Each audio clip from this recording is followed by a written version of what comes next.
My name is Mike Thompson. I have elderly parents, but they are not my biological parents.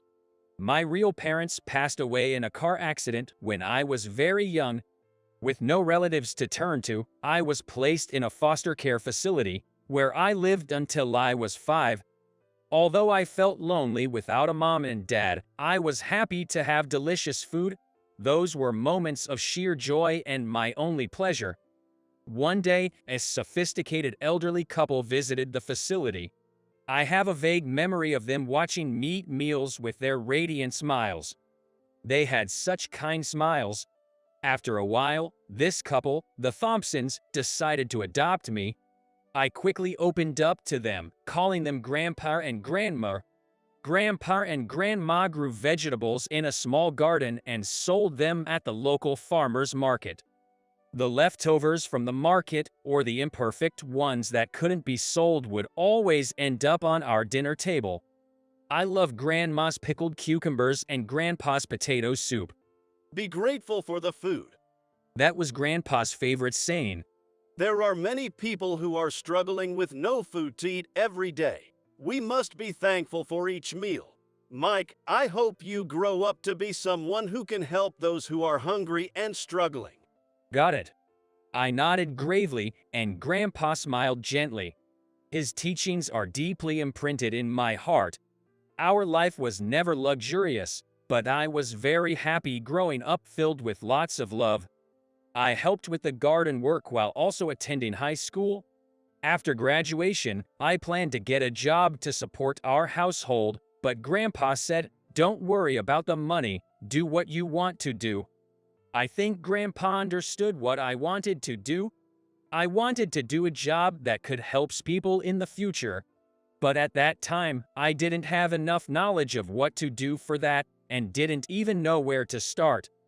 So, I wanted to go to college and learn about social work, economics, logistics, and much more. For times like this, Grandpa said as he handed me a bank book. The account was in my name, Mike Thompson. He had been saving money for me to go to college. I couldn't hold back my tears at Grandpa's thoughtfulness. Since then, I studied hard and was able to get into the college I wanted.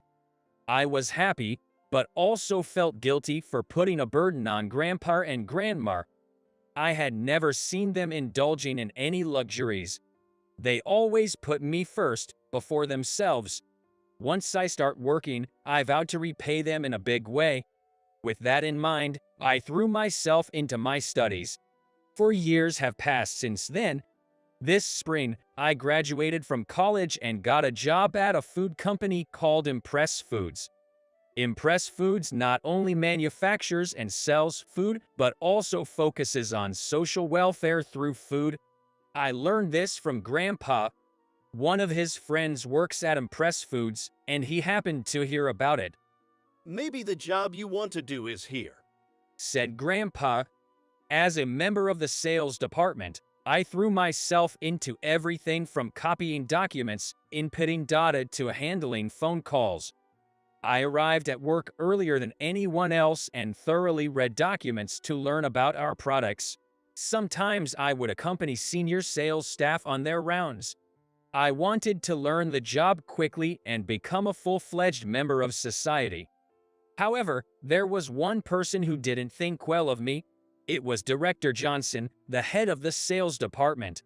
Director Johnson, who is also a member of the board of directors, is a powerful executive within the company. There were rumors that he was tough on people who didn't help him to get promoted, especially newcomers. And sure enough, I quickly caught his eye. He seemed to think of me as an intrusive and impertinent newcomer, as he saw me pleading with the senior sales staff to let me do anything. One day, Director Johnson suddenly came to my desk and ordered me to create a proposal for a new product. You seem to be quite a hard worker, so you can do it in a day, right? Well, that might be a bit. What? You're new here and talking back. I'm sorry. Unable to resist, I compiled as many ideas as I could and managed to create the proposal and submitted it to Director Johnson. It was a stir-fry vegetable sauce, inspired by the cooking of my grandma.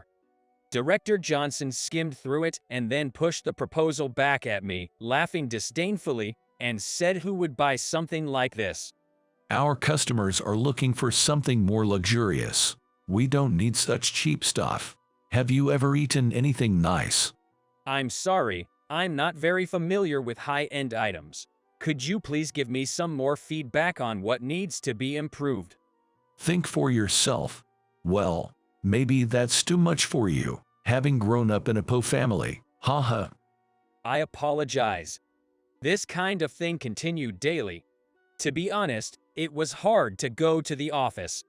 But I absolutely could not quit because I had a reason to stay on. I had a dream to take my grandpa and grandma to a fancy restaurant with my first paycheck. I'm sure the two of them have never been to a high-end place. I don't think they've eaten out much at all. To raise me, they must have sacrificed a lot. I wanted to let them indulge, at least once. I wanted to let them meet their fill of an astonishingly delicious feast. I wanted to repay my two guardians, who had raised me as if I were their real family. 1 month after joining the company, I finally received my first paycheck. I felt proud that I had earned money by working for myself.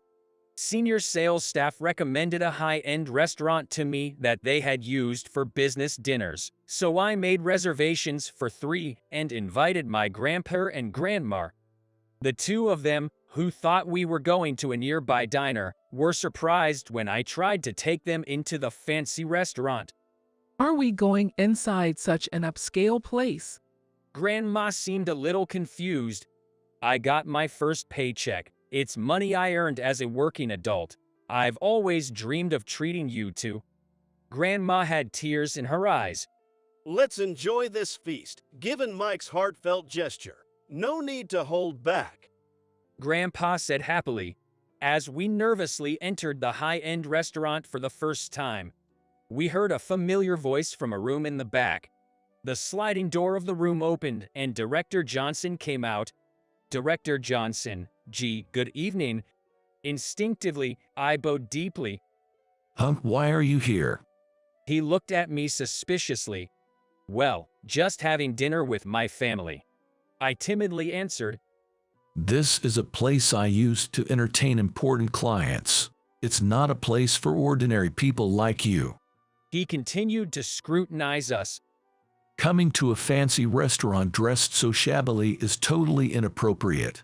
Even if you ate expensive food, you wouldn't understand its value. Why don't you go to some cheap diner around the corner? The words of Director Johnson pierced my heart. It's okay if it was just me, but this made my grandparents also uncomfortable. This turned out to be a disappointment, not an opportunity to honor them at all. I was at a loss for words, a mixture of shame and shock. Then, my grandpa, who had been quietly listening, spoke up. The one who is out of place here is you. His tone was colder than anything I had ever heard from him. Who do you think you're speaking to, you? Director Johnson, enraged, turned to confront Grandpa, but when he got a good look at his face, he yelled, "Mr. Thompson," and quickly turned pale, collapsing into his seat. Bring happiness to all with the power of food. Grandpa muttered. It was the corporate philosophy of Impress Foods. I've kept this from you, Mike, for a while, but I've been thinking it's about time to talk. Will you listen? He asked, and with that, Grandpa began to speak quietly. We had a vast tract of land that has been passed down from our ancestors. It allowed us to live without any hardship. Then one day, the president of Impress Foods came to us, asking if we would sell our land. That was over 30 years ago. He said he wanted to build a factory and expand his business. When I listened to him carefully, I found out that Impress Foods had been donating food to children's homes. The president himself had grown up in a Po family, barely able to eat enough, and was always hungry. That's why he had a strong desire to provide delicious meals to as many children as possible. He spoke passionately about wanting to expand his business and put more effort into supporting orphans, poor families, and people in need. His feelings struck a chord with me. My wife and I loved children, but we were not blessed with our own, so we decided to help with his cause for the children. We kept only the minimum land necessary for our living and offered the rest to him. I agreed with Impress Foods' corporate philosophy of bring happiness to all with the power of food, and even became a shareholder and invested in the company. I vowed to use my money to help those in need. I've kept in touch with him ever since, and one day we went together to visit one of the children's homes he was supporting. That's where I met you, Mike. During mealtime, while other kids were fussing over I hate bell peppers or I want a hamburger, Mike alone was happily eating his meal. You had a mouthful of rice and said delicious. You were so cute. I want to share meals with this child, I thought. I wanted you to be part of our family. Overflowing with such feelings, we adopted you. You grew up to be a very kind-hearted boy who could empathize with others. So I thought you might be able to contribute to a company like Impress Foods, which helps people. That's admirable, said Director Johnson as he stood up and extended his hand to Grandpa. I made a bit of a mistake earlier. Mike is a truly valuable asset, he said, forcing a smile. As he approached with his outstretched hand, Grandpa coldly brushed it away, saying, "It's too late." You'll probably never understand the true value of a meal, the value of a dining table shared with loved ones. Impress Foods is a company that rescues people in need through the power of food. You are not worthy of being associated with Impress Foods. It was the first time I had seen Grandpa raise his voice. I'll let the president know everything at tomorrow's shareholders meeting. Even if you go back to the company, you should expect that your seat is no longer there. Director Johnson trembled and fled the scene. That day, we, the family of three, enjoyed a delicious feast. While eating, they shared with me many stories that I hadn't known before. I was also able to tell them how hard I've been working. Do you think I've been able to repay you two a little bit? Of course. Just seeing you grow up and dedicate yourself to your job as a respectable working adult is more than enough payback, Grandpa said with a happy look. Today's meal is one we'll never forget, Grandma said, thoroughly enjoying our family time. I feel like the bond within our family has deepened much more than before. The following day, there was no sign of Director Johnson at the company. He seemed to have gone into hiding, presumably for fear that his history of workplace bullying would be exposed. In fact, complaints were lodged by several new hires and disgruntled employees who had also been subject to Director Johnson's bullying, leading the board of directors to decide on his dismissal. The person who stepped into the role of the new head of sales was the senior sales staff who had recommended the fancy restaurant to me. The senior sales staff said, "Nobody has worked as hard as you have in their first month," praising my efforts. He even reviewed the proposal that had been rejected by Director Johnson and gave me a lot of advice. "You might be able to become the president of the company one day," he said with a laugh, always treating me kindly. I want to gain a lot of experience and eventually get involved in a business that delivers delicious meals to those in need. For that reason, I want to fully commit to the work in front of me now. Every day, I work for society so that I can help make the happy times around the dining table with loved ones even more enjoyable. Mr. Johnson, at your age, you still can't properly create an Excel spreadsheet. It's really a hassle. I'm sorry. I'm just not good with computers. Hey? New employee in his third year. Richards once again managed to make a sarcastic comment, causing me to shrug. The pathetic, forced smile I put on to get through these moments is embarrassing. After 20 years on the job, I find myself suddenly 43. Most of my friends from college have climbed the corporate ladder and started families. But I remain a low-paid regular employee, considered a burden in my department. My lack of quick wit and adaptability seem to override my innate seriousness. To add to that, I'm terrible at communication, only managing to put on a bland smile during social events. I have no knack for flattering my superiors with clever compliments, which has kept me far from any promotions. Richard seems to have a problem with me leeching off the company, and takes the chance to pick on me almost every day. His little digs are one thing, but there have even been times when he's intentionally not shared vacation treats with me. No one in the office steps in. They just stand by and laugh. Of course, Richards is the more valuable member in this department. They probably think it's better to have a scapegoat like me to keep the office running smoothly. People say life begins at 40, but I find myself constantly second-guessing. Did I make the right choice joining this company? Was it right to stick around without any position past 40? Should I have switched jobs when I was still energetic in my 20s? During one particularly disheartening moment, I accidentally overheard a conversation between Richards and a colleague in the break room. Why are you always so hard on Mr. Johnson? It's kind of sad. He's got nothing going for him. He's smelly, dirty, and annoying. His feet are definitely filled with fungus when he takes his socks off. And he can't even use Excel. It's just pathetic. Well, I do wish he could at least create a PowerPoint for the meeting material. He's just stealing his salary. Isn't it weird that he's still single at that age? I heard he had a girlfriend in college. She probably dumped him because he wasn't going anywhere. I wonder what he finds joy in living for. My fist shook at the unbearable harsh words. Before I actually went to confront them, I turned around and poured out all my curses for Richards onto my computer, only to delete them all. Let them say what they want. All I have to do is keep diligently doing my work. At this point, I don't even care for promotions. It'd be a blessing if I can simply kill time till I retire. One evening, as I was enjoying a canned coffee on the company rooftop, Richards showed up.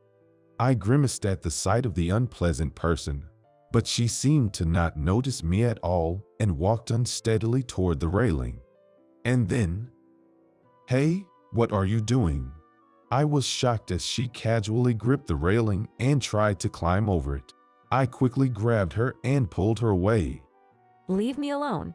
This has nothing to do with you, Mr. Johnson. There's no way I can just ignore a co-worker trying to jump off the building. At least tell me why. Richards had a very distressed look on her face. I forcibly made her sit on a bench, and she began to speak in a quiet voice. I was then told that Richards had been dating the son of a prominent client, or rather, she had been.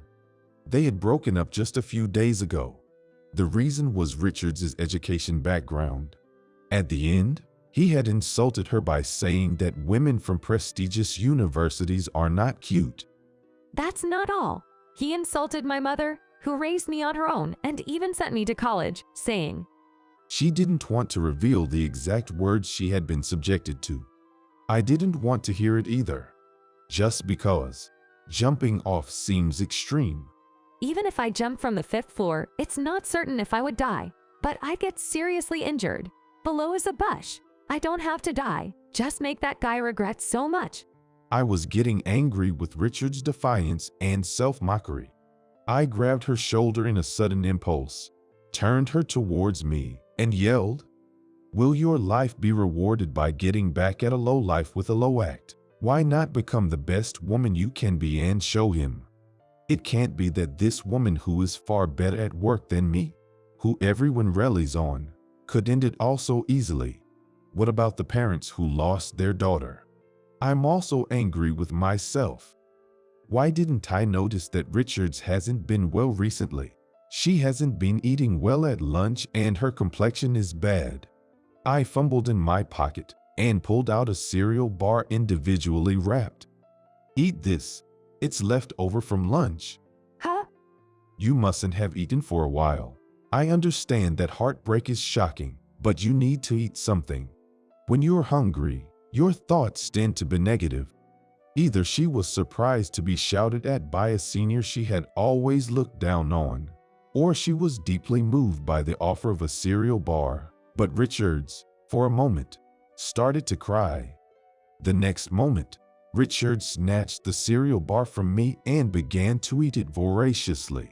Seeing her choking because she was eating too fast, I handed her a canned coffee I bought from a vending machine. I'm sorry I didn't give you a souvenir from the trip. I don't mind. If I spoke kindly to her, she would start to tear up again. And finally, she thanked me in a small voice. It seemed that my relationship with Richards was improving, but it didn't go as conveniently as that. A month later, Richards and I went to a negotiation with a client. Richards was the main negotiator, and I was the assistant. I wondered why a regular employee like me was chosen for this role, but this was essentially a test of Richards' capabilities. If Richards could successfully wrap up this negotiation, she would be promoted. It was somewhat annoying to admit, but I was the one selected to help her shine. However, our superiors didn't know.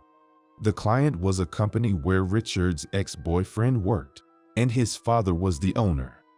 Are you okay? Yes, I can do it. I checked with her before getting on the train, but she fooled me with her bluff. Even as I worried about her, we proceeded to the client's building and were led to the president's office. And there, as a secretary, the president's son was with him. Whispering secretly into the ear of a pale-faced, frozen Richards, "Didn't you know he was the secretary?" He only said it was an easy job because he got in through connections. Not a word about being a secretary. Seeing her ex-boyfriend for the first time since their horrible breakup, it's hard to imagine the pressure it put on the surprisingly sensitive Richards. So when Richards' hand slipped and the cup fell, spilling its hot coffee onto the president's expensive suit and the computer on the table, I couldn't blame her. Fortunately, the president wasn't burned, but the computer was beyond saving. We received a complaint from the client, and both of us were summoned by the boss. How could I? Because of me. Such an important deal. My mom, she will be disappointed. Richards, who covered her face with both hands, was cast down. The shock was large, probably because she was so enthusiastic. Besides, Richards and her mother were living together, and the household was supported by her income. If she were fired because of this incident, what would happen to her and her mother? On the other hand, what about me? Do I have something I want to protect? Watching Richards cry, I ask myself and immediately find the answer. Facing off against the boss, who had a look of absolute fury, I stepped forward before his attention could turn towards sheepish Richards. The reason Richards spilled her coffee is because I accidentally kicked her under the table. I had athlete's foot, and it was so itchy I was moving around a lot. What? I signaled Richards to keep quiet, shouldering all of her blame. Then the boss turned bright red and cursed loudly enough for the entire office to hear. This useless fool. What happened next is pretty much a given. Being the office liability that I was promptly fired and had to leave the company. Given that I was seen as the one responsible for the scandal, there was, of course, no grand farewell party. However, an old colleague, who had joined the company the same time as I did, and I went out for a last drink and exchanged contact details. This is fine. If it would save a young, talented woman like her from being fired, then it's somewhat better that I, a man with no future, got the axe. I purposely avoided Richards until my last day. She seemed to want to talk about something, but I rejected her. If I could be the bad guy, everything would be resolved.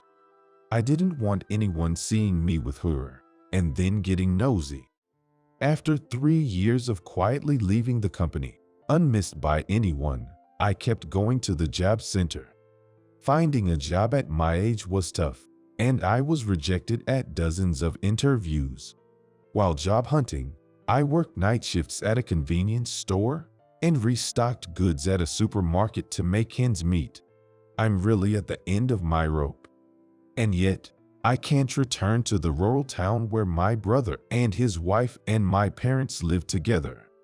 As I was drinking alone in my cheap apartment, feeling completely dejected, a call came in on my cell phone. The name displayed was Richards. I was surprised. "Hello? Is this Richards? I'm surprised. It's been 3 years, hasn't it? How are you?" Yes, I'm glad to hear you're well too, Mr. Johnson. Hearing her lively voice made me feel nostalgic. Although I had regrets about leaving the company where I had protected her, if she had managed to climb the corporate ladder for both of us, I couldn't ask for more. We caught up with some harmless chit-chat and shared recent updates. On my side, there's not much to talk about, as I continue to be rejected in interviews and I'm struggling to pay my rent. But it was endearing to hear Richards happily talking about the new cat she had recently adopted. Would it be okay if I came to visit you sometime soon, when you're free? I got your contact details from Williams, so I can come right away. Williams was the one colleague I had gone out for that last drink with. The sudden proposal startled me a bit. "You can come over tomorrow if you like." "But why?" Do you remember when I didn't give you a souvenir from my trip before? Yes, that did happen. I bought some macadamia nut chocolates in Hawaii last week. I want to share some with you this time. It's also to return the favor for the sweets you gave me on the rooftop. I was impressed that she remembered so well. At the same time, I was deeply moved as the conversation on the rooftop and Richard's crying face came flooding back to me. I decided to graciously accept my former subordinate's kindness. The next morning, I went for an interview. When the interviewer, who appeared to be around my age and seemed to be a manager, asked why I had left my previous job, I vaguely replied, "For personal reasons." The subtle expression on his face at the time made me realize that this one was probably going to be a no-go too, which was tough. Despite usually being oblivious, my intuition when it comes to these situations never fails me. I was told that they would inform me of the results later, and I slowly walked home in my suit. It's been a while. Looking up at the familiar voice, I saw Richard standing in front of my rundown apartment. Facing my lowly situation, she bowed deeply, and her sincerity was so blinding that I couldn't look directly at her. "You made it. Come in." I managed to tidy up a bit. When I ushered Richards, who was holding a paper bag, towards the stairs, she responded with a slightly nervous voice. "No, this is fine." "This is fine." Turning around, there stood Richards, straight as an arrow, continuing the conversation. The gift is just an excuse. Well, I did bring it. Actually, I've quit my job and started a new company. Further confession from Richards was the truth behind why she was cold to me alone. When Richards was in junior high, her parents divorced and her father left the house. As a teenager going through her rebellious phase, Richards saw her father's back and thought that he had abandoned her and her mother. Since then, she had begun to dislike men of the same age as me, which seemed to be her denial of her daddy's girl self. The reason she started dating the heir of a client was apparently because she was ashamed of her true preferences for the opposite sex. "Mr. Johnson, you resemble my father little. You are just like him, not being able to use a computer and being indecisive," she said, explaining her turbulent attitude. However, being saved on the rooftop made her realize that I was different from her father, and she began to feel grateful. Yet, She was distraught with guilt because she had made me quit my job. I heard that Mr. Johnson, you're having trouble finding a new job. So I thought I'd create a new place for you. I was just invited by a college friend to start a company together. Her decision and initiative, outrageous as they may seem, impressed me. Could such a young woman do so much for the person she is indebted to? I asked her hesitantly, and she blushed slightly. I'd rather become the best woman and go get the man I love than degrade myself into a trash woman who gets back at the worst man. Isn't that cooler? I doubted my ears, thinking it was a joke, but Richards was serious. I was at a loss for reaction for a while, but her straightforward affection moved me and I accepted her brand new business card. I'd be happy to, if you're okay with me. Yes. She laughed shyly as she ran out of things to say, and she looked up at the door to her room. Shall we drop by? I have just the right tea snack. Then Richards showed her best smile and proudly raised the paper bag. Now, I work at Richards' company. The age difference is a hurdle to reciprocate her feelings, but I want to maintain a good relationship forever. Let's get married. My boyfriend, Mike, suggested. Even then, I couldn't make up my mind. It's not that I had any issues with Mike. No, in fact, I understood that he was a wonderful man I didn't deserve. I was thrilled when he proposed, and I wanted to say yes right away. But, dear, you should get married without worrying about me, my mother, Erica, jokingly said. I can't just leave you behind, Mom. I replied. At the moment, Mom is hospitalized in the biggest hospital in the city. She's on the topmost floor in the terminal care unit. She wasn't born with any illness, but she suddenly fell ill when I was in college, and since then, she's been hospitalized. I wonder how many years it's been now. You have to grab your own happiness, right? Besides, with a mother-in-law like me, you won't have a stable married life. She said. Well, that's true, but her words were reasonable. However, I am indebted to her for raising me, a child that wasn't even her own, by herself. Day by day, as I watch her health deteriorate, all I want is for her to recover. That was my wish. Can you bring your boyfriend next time? I'd like to meet him, she said. Even though it's a struggle for her to stay awake, she seemed excited to meet him, so I couldn't help but agree. I knew that Mom didn't have much time left, that there was barely anything left I could do for her, and that the one thing I could do for her was to let her see me as a bride. Mom, he's here, I said. The next day, I timed it so that Mike would arrive after Mom's checkup. Come on in, I heard her say. I felt a sigh of relief. What would I do if I couldn't hear her voice? I always found myself thinking that way. Pleased to meet you. Mike said as he entered the room after me, visibly nervous. Is he the one? My mother asked, looking at Mike, who straightened his back at her gaze. Yes, I am dating your daughter. He replied. He sounded like a soldier standing at attention. It seems like my mom had the same thought, and she chuckled. Sit down, no need to be so nervous, she invited him, pointing to the folding chair. So you're Mike, right?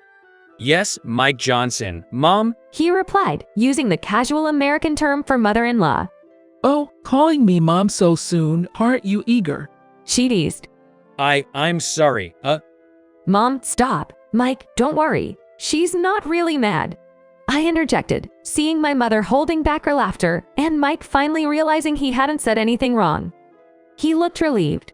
I've been ill for so long that I've become impatient.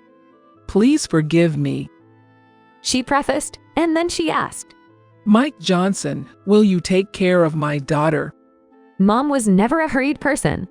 In fact, she was more of a laid-back type. But after she fell ill, her life became uncertain, never knowing what tomorrow would bring. Maybe it was then she started to be more blunt, more direct, almost as if she didn't have much time left.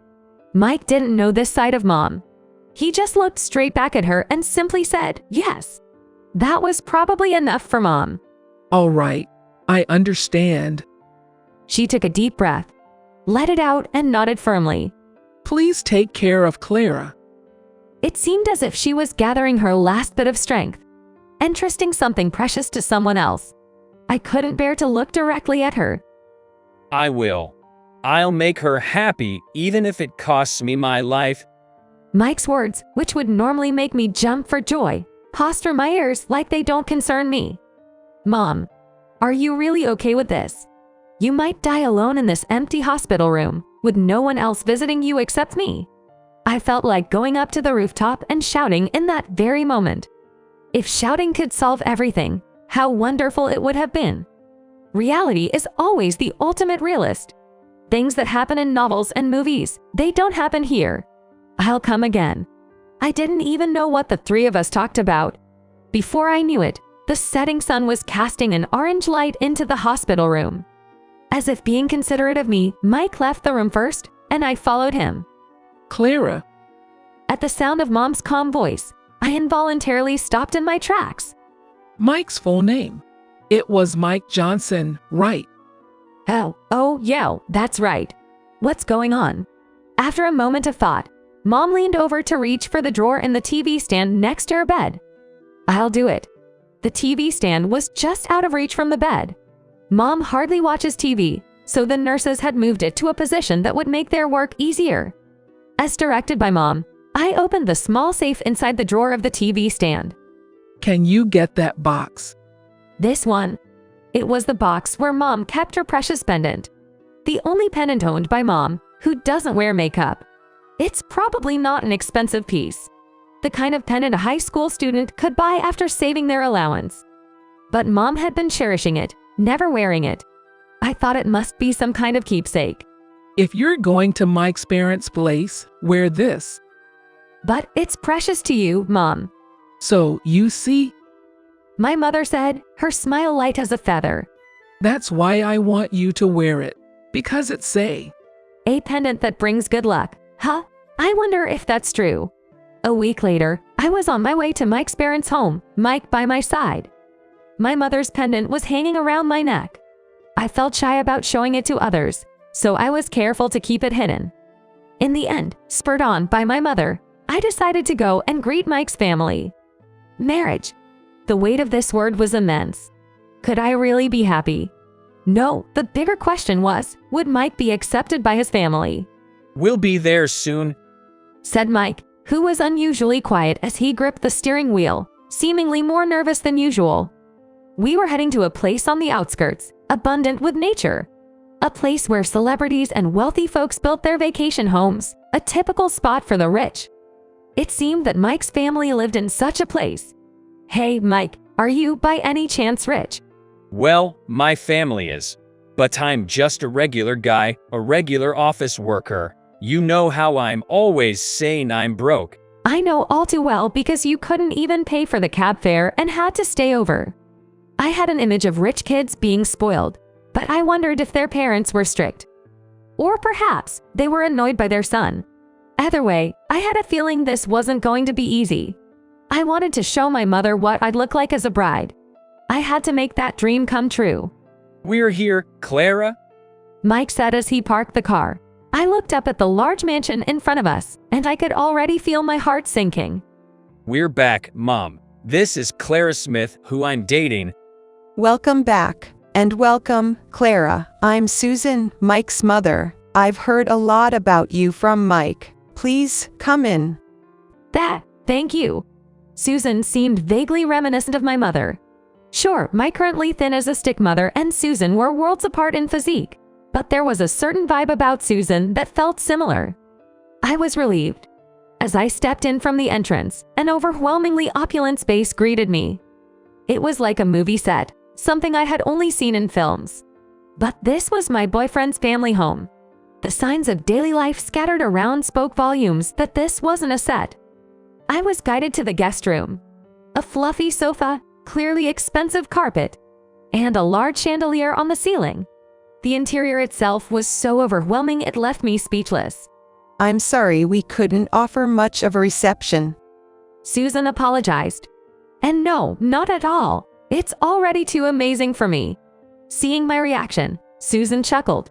Her laughing figure was also somehow reminiscent of my mother. Sorry I'm late. I'm John, Mike's father. Please, make yourself comfortable. A man with a stern expression appeared from the back. It was Mike's father, John. My first impression was that he seemed quite sincere. Sorry for the sudden visit, Dad, Mom. Mike started, noticing my nervousness. After some casual conversation to lighten the mood, I've been thinking about marrying my girlfriend, he suddenly announced. It seemed that John and Susan had expected it. They looked at each other and nodded. We thought something was up when you, who never contacts us, suddenly came home. John remarked. Then he turned to me and asked, Clara, are you sure about Mike? His tone was gentle. From my interactions with Mike, I had learned the kind of people John and Susan were. They were genuinely caring people who loved their son. Yes, I choose Mike, but... The next words left my mouth without me even realizing it. My mom's sick, bum. She doesn't have much time left. That was what I was about to say when... No. John's stern voice hit my ears. Huh?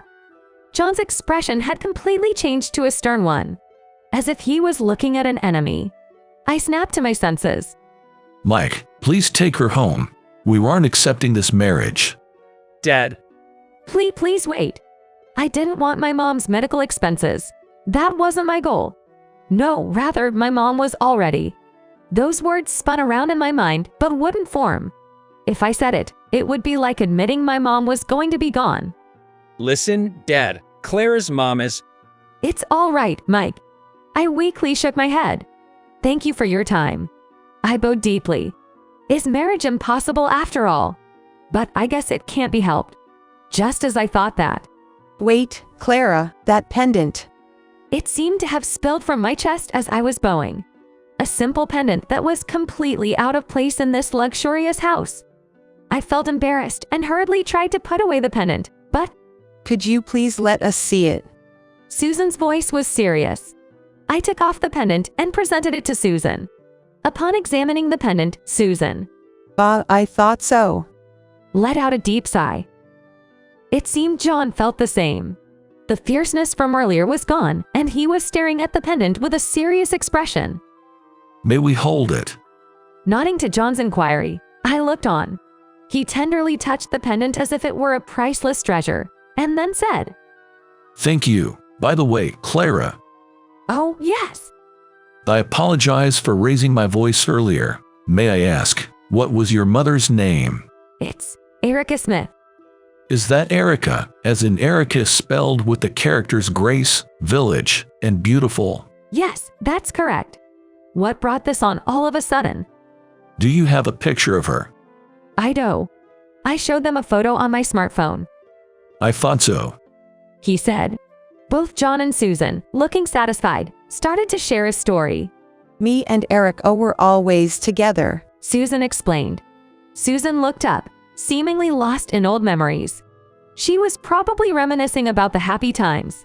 John and I, we were each other's first loves. We started dating in high school and have been together ever since. Huh? I reacted. What a sweet story. Most people end up parting ways at some point. But it was Erica, your mother, who brought us together. My mom. Yes, Erica was close to Susan back then. We were part of a small club, just the three of us, always together. She was always the one stuck with the grunt work. I was surprised.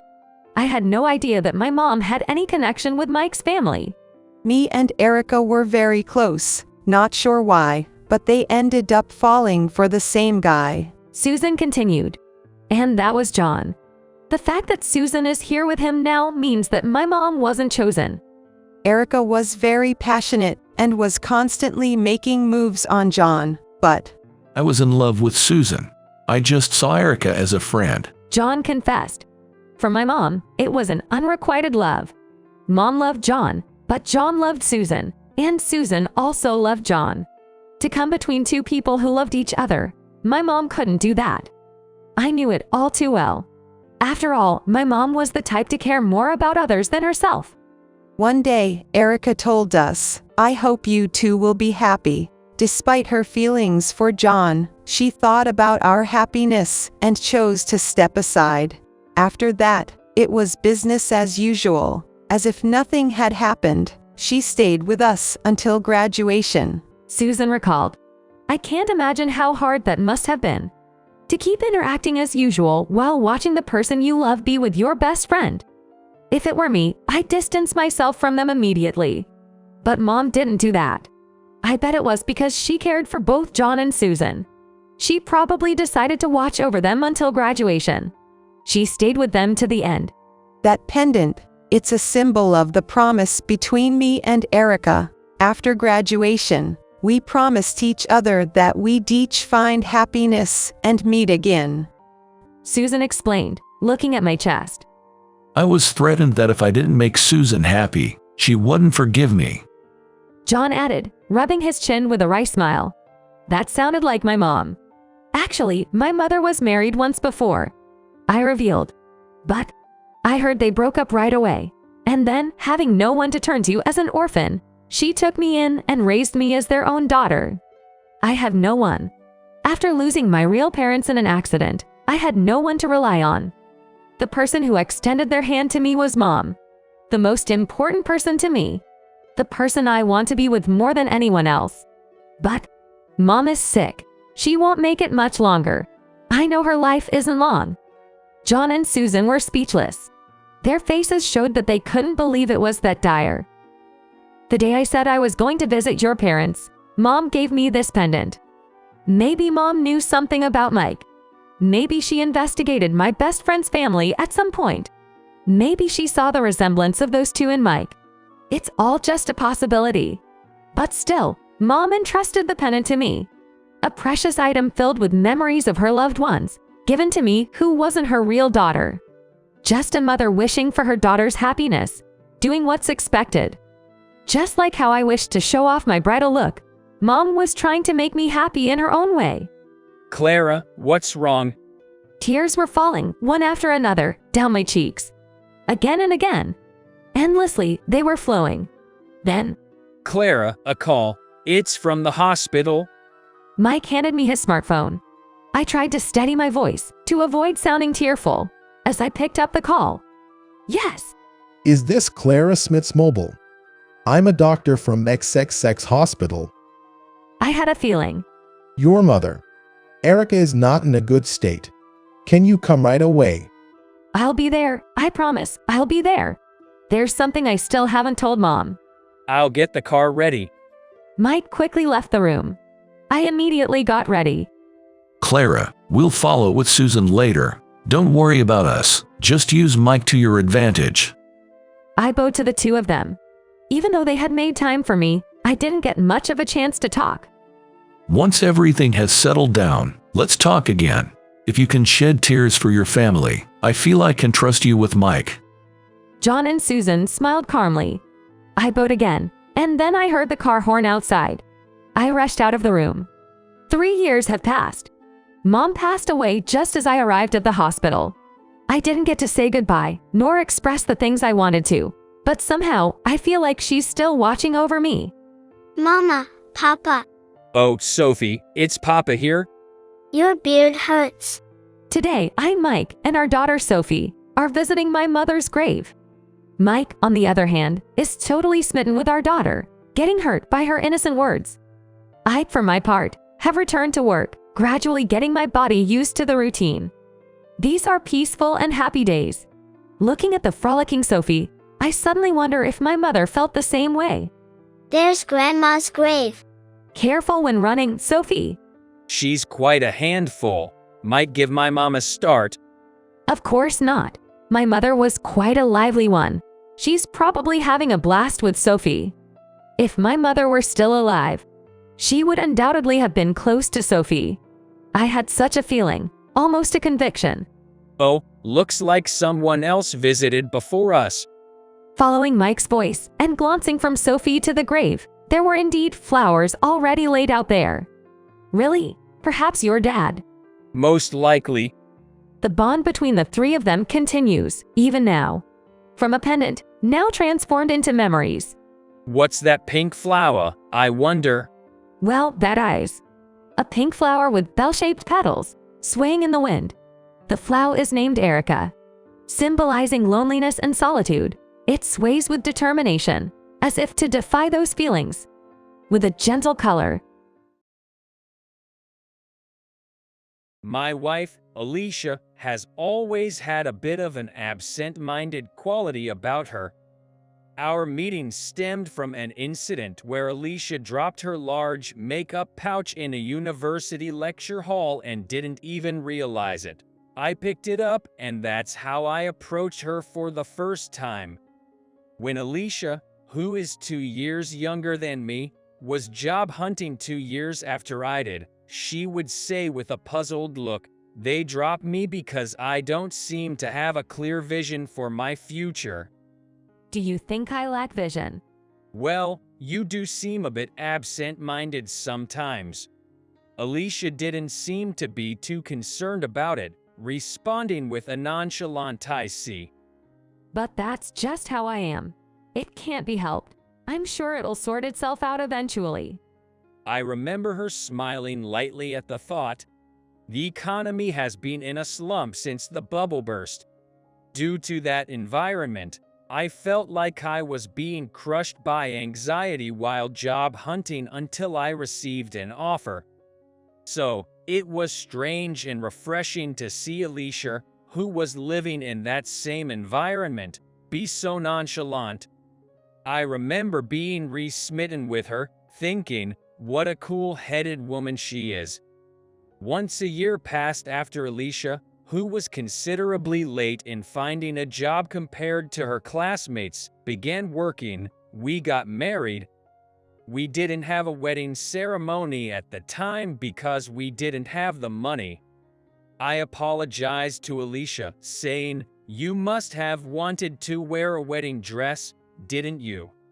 To which she replied with a smile, "Well, I would have wanted to wear one if I could, but if I can't, it's not a big deal." Several years later, both Alicia and I worked earnestly, and Alicia quit her job when she became pregnant at the age of 31. Our daughter, Mia, was born, and our lengthy time as a couple became a life as a family of 3. By the time Mia turned 6, I had been promoted and our life had become more comfortable. I gathered up the courage and suggested to Alicia, "Hey, how about we have that wedding ceremony we couldn't have back then? I know it's late, but what do you think?" A wedding ceremony, now at my age, in a wedding dress. She seemed surprised, but there was no doubt that she was pleased. "Don't worry, you're still beautiful." Really? Then maybe I will. Alicia looked as beautiful as I thought she would in her bridal gown. We pledged our love once again in front of our parents, friends, and colleagues, and I was relieved that I was finally able to give Alicia the opportunity to wear a wedding dress. And 6 months later, Tom, Mia got accepted. Our daughter, Mia, passed the entrance exam for a private elementary school. "Really, good job, Mia, you're amazing."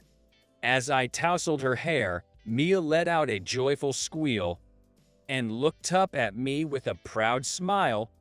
"My lovely Mia, it was my idea to suggest private school for Mia. I wanted her to receive good education, work at a good company, marry a good man. I don't want to think about that just yet, but I wanted her to lead a good life. Paying the tuition fee for the private school, and having spent quite a bit on the previous wedding ceremony, my savings were starting to look a little thin. But I thought things would work out somehow. As time went by, I was optimistic that we would once again have financial leeway. My life was going smoothly. My career was progressing. I had a loving wife and child waiting for me at home. I was able to send my daughter to a private elementary school. It was about a month after my daughter started elementary school when a cloud started to cast over those days. Rumors of bankruptcy.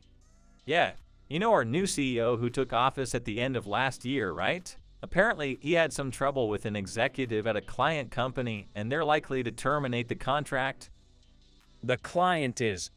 The name that came out of my colleague's mouth was that of a major company in the industry, which our company largely depends on for sales.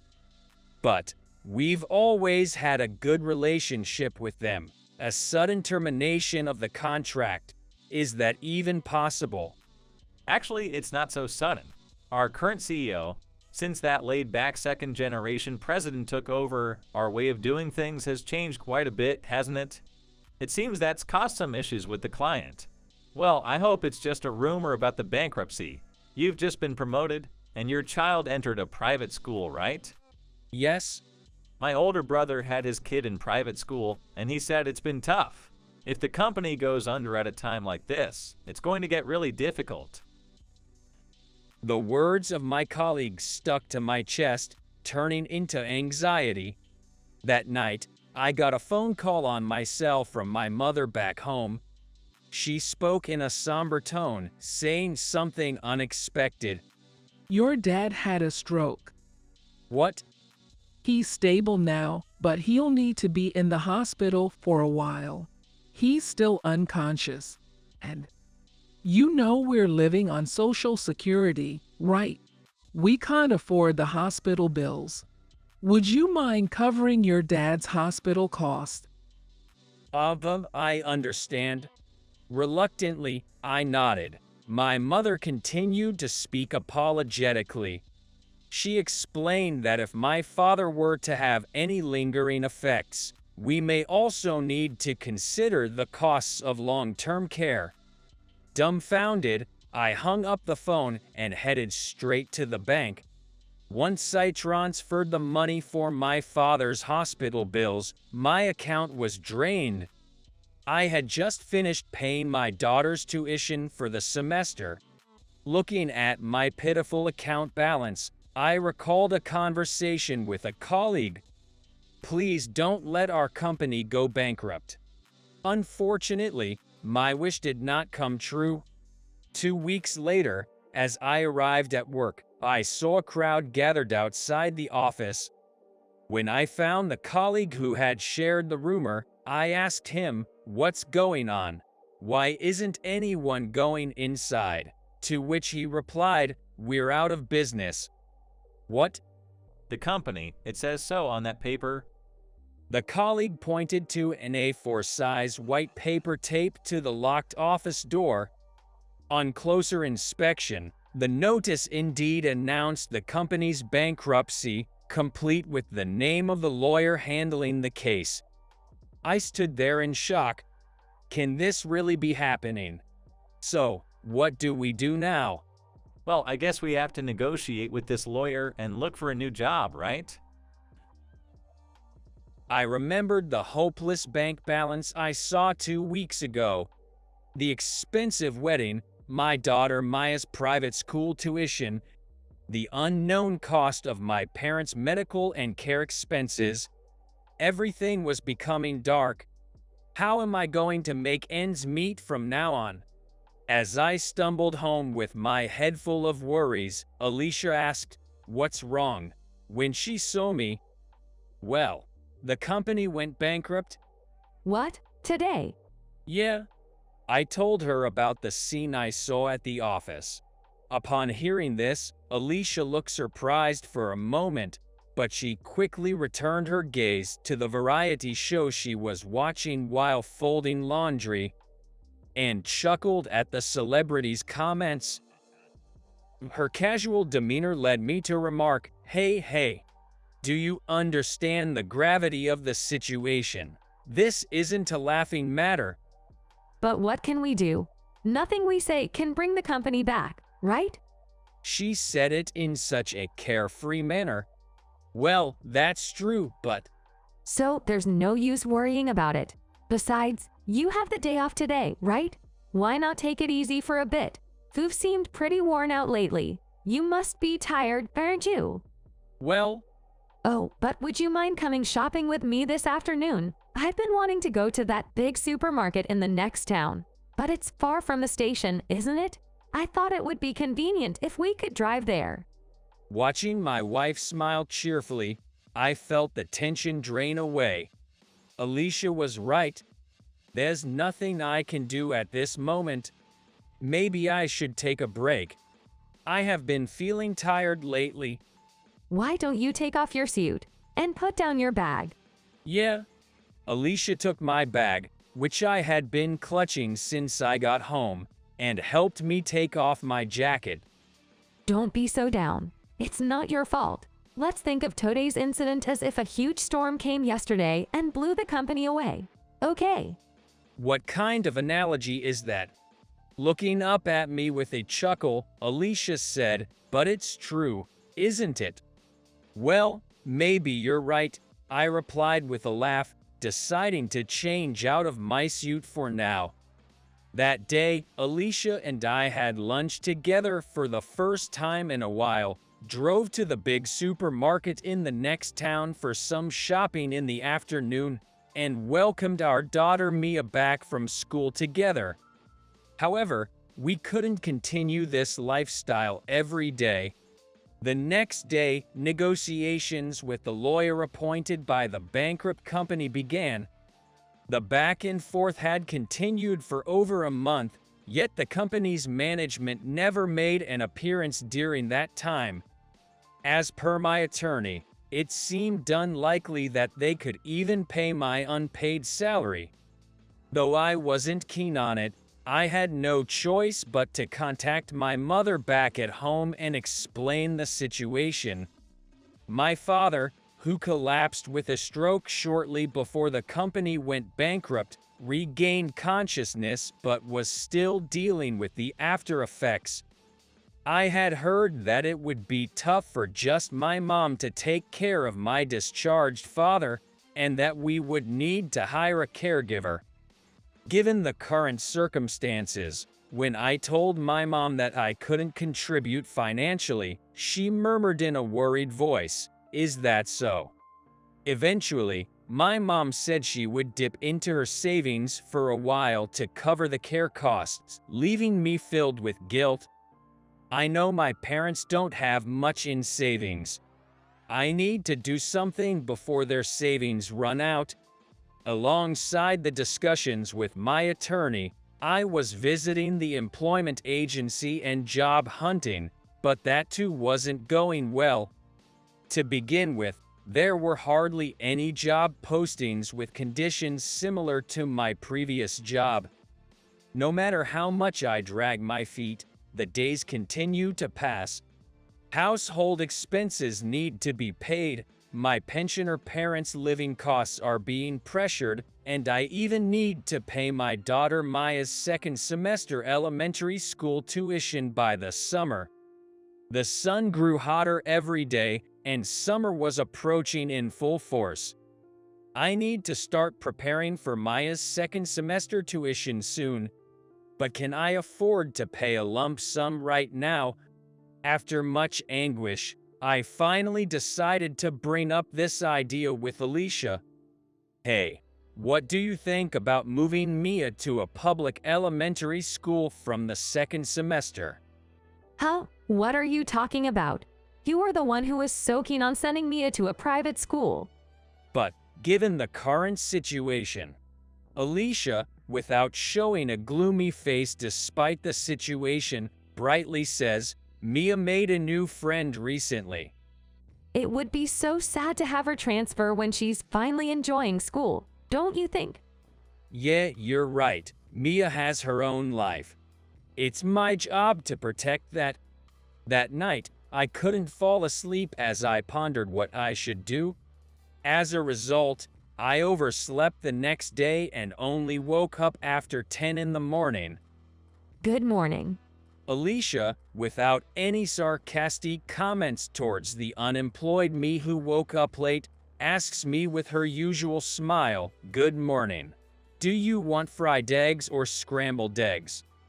I replied, "Fried eggs, I guess," with feelings of gratitude and shame. After breakfast, I headed to the employment agency again. But yet again, there were no promising job postings.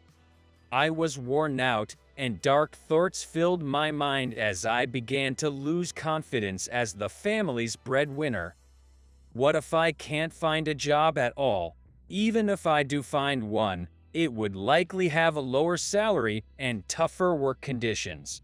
I might end up damaging my physical and mental health, causing more hardship for my family. In the end, I might not even have the means to let my daughter continue attending a private elementary school. And then, I even started thinking in this way.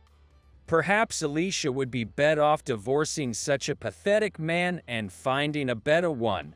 Alicia is kind and beautiful. She could easily find a much better man than me. Once I started thinking along these lines, I couldn't stop myself. Over the next few days, I would walk to and from the local government office after my trips to the employment agency, and after making a hard decision, I finally brought home a divorce paper. I never thought I'd see the day where I would hold a divorce paper. I had never even considered this. Alicia and I had thought about getting married since our college days. We were laughed at for being eager, and since we married earlier than most, we were told, "Don't you want to enjoy your youth a bit more?" However, I never once regretted marrying Alicia. I love her, even now. And of course, I love our daughter Mia too. But that's why I wanted them to be happy. If there's no need for me in their happiness, then I put the divorce paper into my bag and returned home with a somber face. Then, while having dinner, pondering when to bring up the divorce, without saying anything, I finished my meal, took a bath. After Mia went to bed, "I'm sorry, Alicia. Will you divorce me?" I finally said. What? What did you say? I said, "Will you divorce me? I'm sorry for being such a pathetic guy. You're not getting enough for living expenses lately, are you? I've been thinking. You're kind and beautiful. Maybe you should leave me and find a better person. I can't even afford to feed us right now, let alone pay for Maya's private schooling. I can't make you two happy like this. That's why we should divorce. It's for the best." With that, I placed the divorce papers in front of Alicia. Alicia stared at them with a blank expression for a moment, then burst into laughter. "What are you talking about?" What? Divorce? Lure actually brought divorce papers? Stop joking around. How did we get here? "Because I can't provide for us anymore." So just because your company went under, we should divorce. I have no intention of divorcing you or marrying anyone else, no matter what happens. In contrast to her usual laid-back demeanor, she said it with such firmness that it brought tears to my eyes. "But I don't know what to do anymore. I can't pay for Maya's tuition or my father's nursing home fees." Alicia nonchalantly said, "Were you feeling this desperate? You should have told me sooner." Honey, there's something I want you to see. She took a bank book out of the drawer and handed it to me. It was a brand new bank book. I accepted it, confused, and opened it. Then, what is this? A large, 5-digit number was written in the balance column of the bank book. Where did this money come from? I just opened a new account for Maya's school fees. They'll be deducted from this account starting next semester, so you don't have to worry. Don't have to worry. Why is there so much money? Our savings were almost gone, right? How? Actually, I've been wanting to tell you this. Alicia said, looking embarrassed. "I've been running a cooking blog." "A cooking blog?" Yes, here it is. Alicia slowly opened her laptop and showed me the screen. A cozy-looking blog was displayed, and there were familiar dishes lined up on the edge of the display. I started it casually, but it became unexpectedly popular, and now I earn a substantial amount through affiliate marketing. Affiliate marketing. That's sad revenue, right? Yes, exactly. You put ads on your blog, and you earn money. If a lot of people visit the blog, it can add up. That's how this happened. She pointed at the new bank book. Also, I was too shy to mention this earlier, but I've actually published a few books as well. Books? Yes. Alicia nodded shyly. Alicia published books. You know, I've always felt that something wasn't quite right with everything I did. Studying in school, working. I never felt passionate about anything. But when I started the blog, it was fun. I thought I could work hard at it, that I could be serious about it. So, the books. Yes.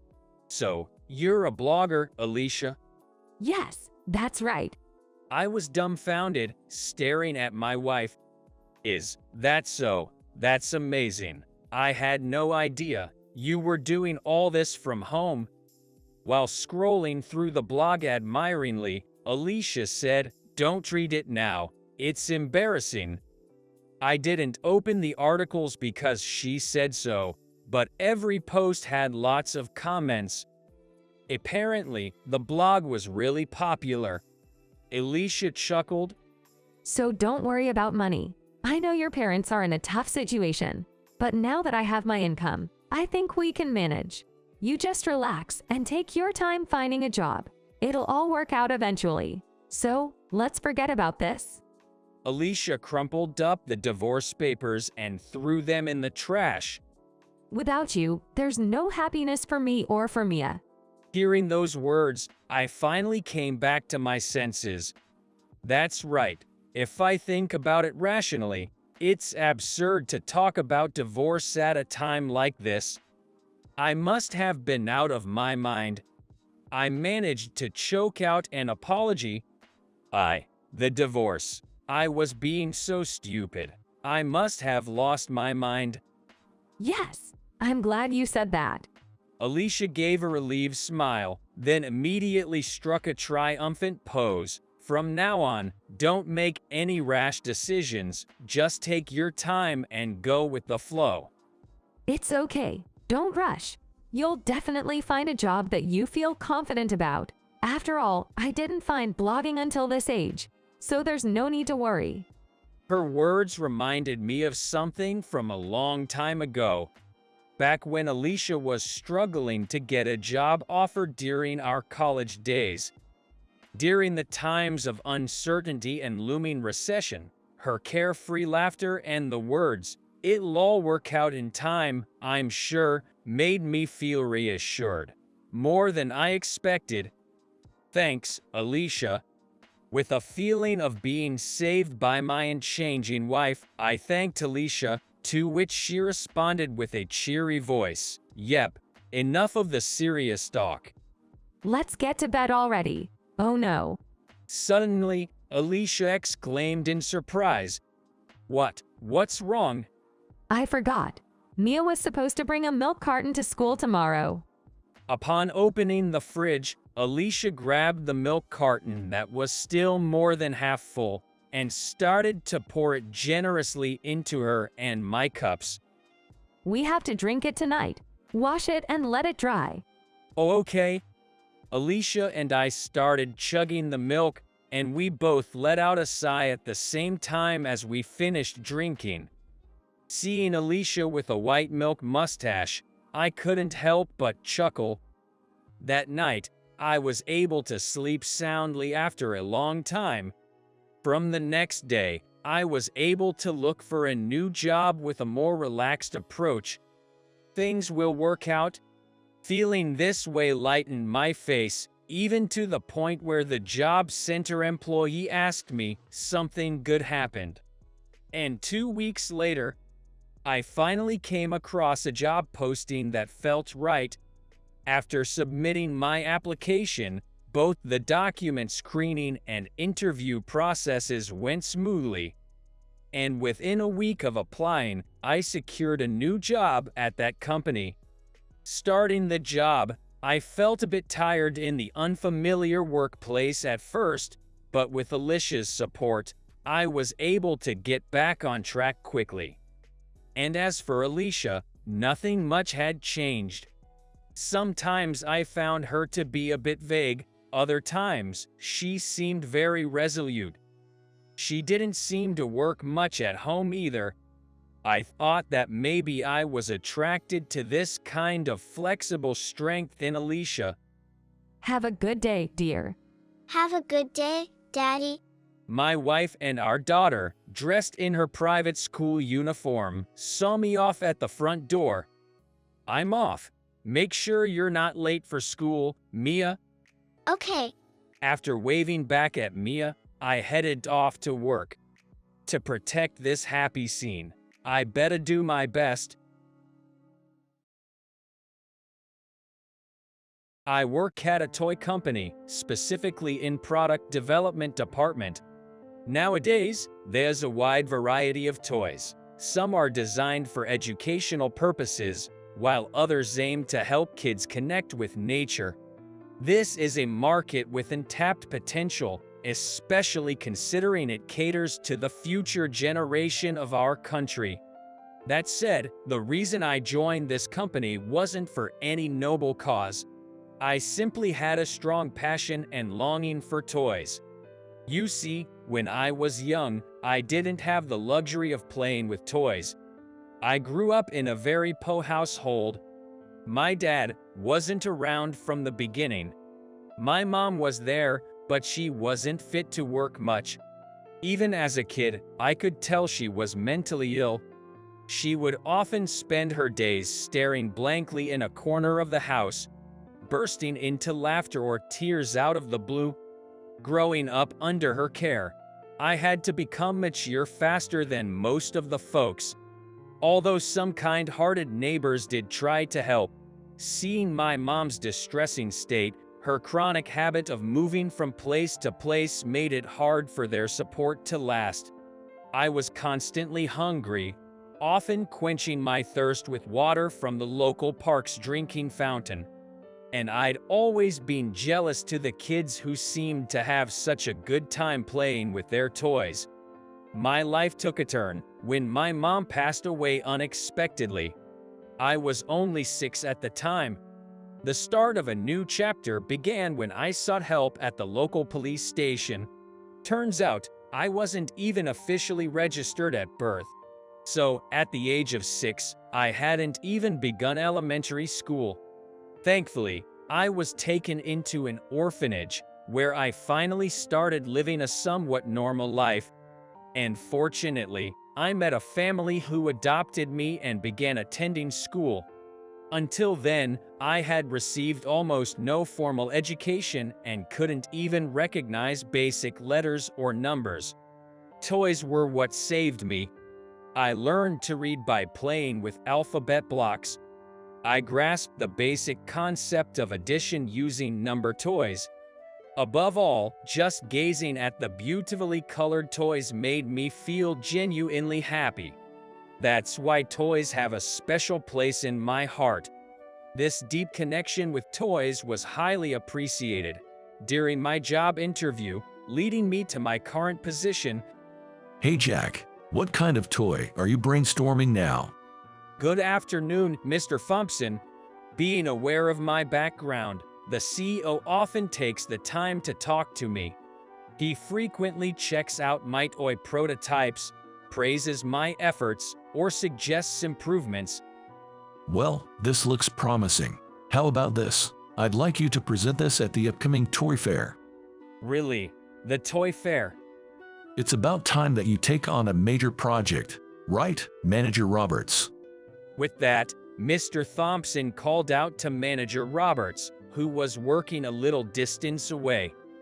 Well, if you say so, sir. But it might be too much for him alone. Then you'll assist him, Roberts. Do your best, Jack. Of course. The toy fair is a crucial event where popular items for the year are pretty much decided. Just getting a booth there is a big deal. Having that responsibility was a lot of pressure. Manager Roberts, there's a lot I'm unsure about. Please guide me. I will. But remember, you've been entrusted with this task. Give it everything you've got. Inside the company, Manager Roberts isn't particularly popular. He tends to offload challenging tasks onto his subordinates, keeping the safe ones for himself. That's why he'd usually avoid high-risk projects like this one. I was determined to do it all by myself and work tirelessly. All day long, even when I was sleeping, I couldn't stop thinking about the toy. I had the marketing team research market trends, made several toy prototypes, and did in-house testing and performance validation. The day before the presentation for a booth at the toy show, I practiced repeatedly and made sure all the materials were perfect. I think everything's set. Oh man, look at the time. I was so nervous about the big task ahead that I didn't get a wink of sleep and found myself awake until the morning.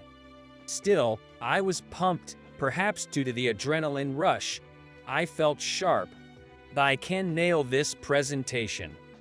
Feeling confident, I left the house early. Maybe I'll walk an extra block for a little mental stimulation.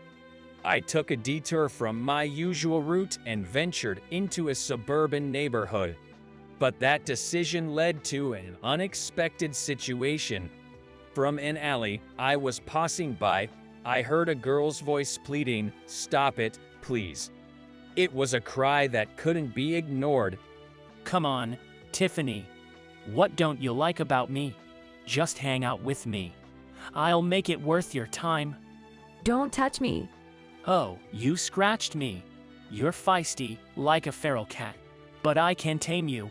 A guy, clearly a punk, was grabbing a high school girl in a uniform and trying to drag her away.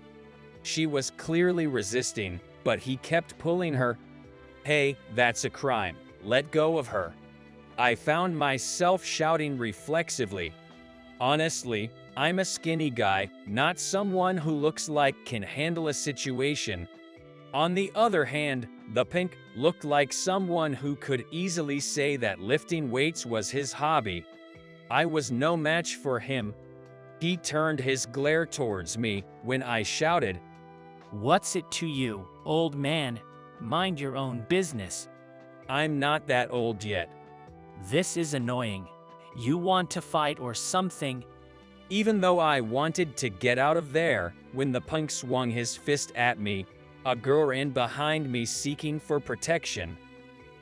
Please, help me. You better run now. She hesitated for a second but then nodded and ran off. I stepped in front of the pink who was trying to chase after her, spreading my arms out wide. I didn't really wanted to do that. It's just that my body moved on its own. Get out of the way, old man. Don't act tough in that shabby suit. Naturally, the pink's anger was fully directed at me. I wanted to run away. But if I ran away now, the girl would get caught. Pushed aside, I grabbed onto the young pink's leg. You think you can leave? Of course, I lost to the enraged kid after that. I had never been in a fight before and wanted to run away at any given moment. But if I lost here, the girl would experience this terror. So I clung to the kid's leg. Next thing I knew, I was lying alone on the road. I must have passed out. I woke up to the vibration of my cell phone ringing. Yes. Hey, Jack. Where the heck are you? What are you doing on the day of our important presentation? Startled, I checked the time on my phone. The meeting time had long passed and the presentation was about to start. I'm sorry. Right away, I tried to get up, placing my hand on the ground. But suddenly my vision spun 180 degrees and I was overwhelmed with nausea. I could hear Manager Roberts yelling from the phone. But all I could do was gasp for breath, unable to stand. What are you talking about? We need your help here. How are we supposed to handle the presentation? You better haul over here before it's over or you'll bear all the responsibility. My plea for help was met with a click as the call ended. The presentation I had been preparing for until yesterday, even though I was the most eager to do it. Why did I have to be in this state, crawling on the ground? I was full of regret and pain, unable to get up. Daddy, hurry, over here, the man who helped me. As I caught a glimpse of brown loafers, I lost consciousness again. The next time I woke up, I was in a hospital bed. Hey, are you okay? The one who spoke to me was that high school girl. On dime. The doctor said, you probably had a concussion from hitting your head so hard. The girl kept apologizing. Of course, she was the victim here, and not at fault at all. Even after telling her this, she insisted it was her fault and said she would get me a drink, and ran out of the room. There's no need for that. A person came in as she left the room. It was clearly infuriated Manager Roberts. Hey, Jack, what were you thinking? Fighting on the day of our important presentation. Manager Roberts, how was the presentation? You think it went well? Our booth at the Toy Expo was taken by another company. It's all on you. I didn't mean. Despite being in a hospital room, he was raising his voice without any regard for those around. You've no right to be upset. Choosing to fight instead of living up to the boss's expectations. You're dead weight to the company. I tried to explain to the raging Manager Roberts that it wasn't just a simple fight, that I saw a guy harassing a girl, that I tried to help the girl escape, but Manager Roberts wasn't having any of it. Cut the crap. You helped a high school girl. You think that's some kind of hero move? Been reading too many comics. No, but if you're a professional, think about what's valuable. What's more important? Helping a high school girl or succeeding in the presentation and making profits for the company? Hearing that, something inside me snapped shut. I didn't want to talk to this man anymore. He only values things in terms of money. Feeling like anything I'd say would be futile, I just kept apologizing. After Manager Roberts left, the doctor gave me permission to go home. I waited for a while, but the high school girl never returned. It's not her fault, and I didn't want to thank you or anything.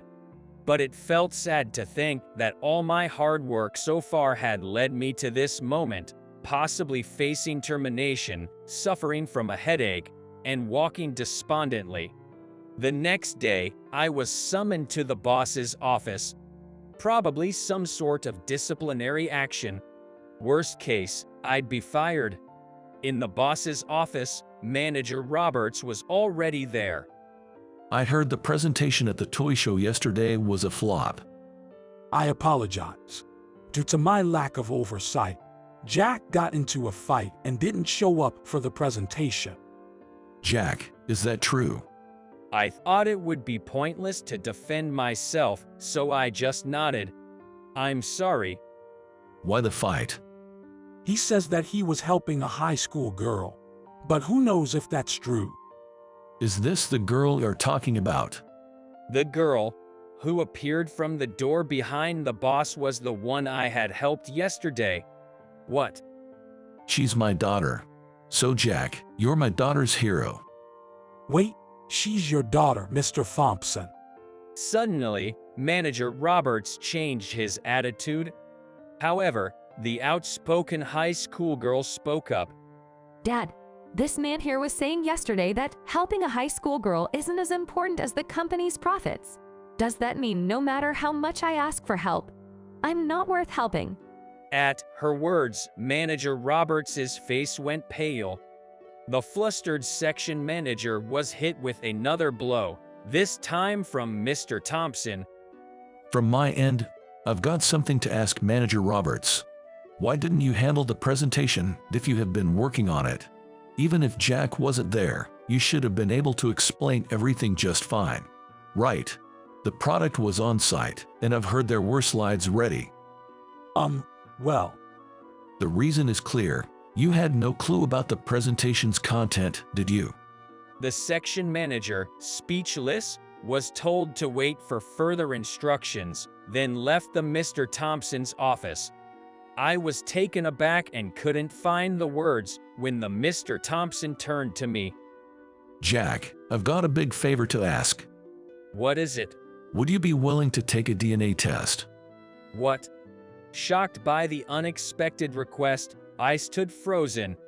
You see, you might just be my elder brother. You mean I might be your son?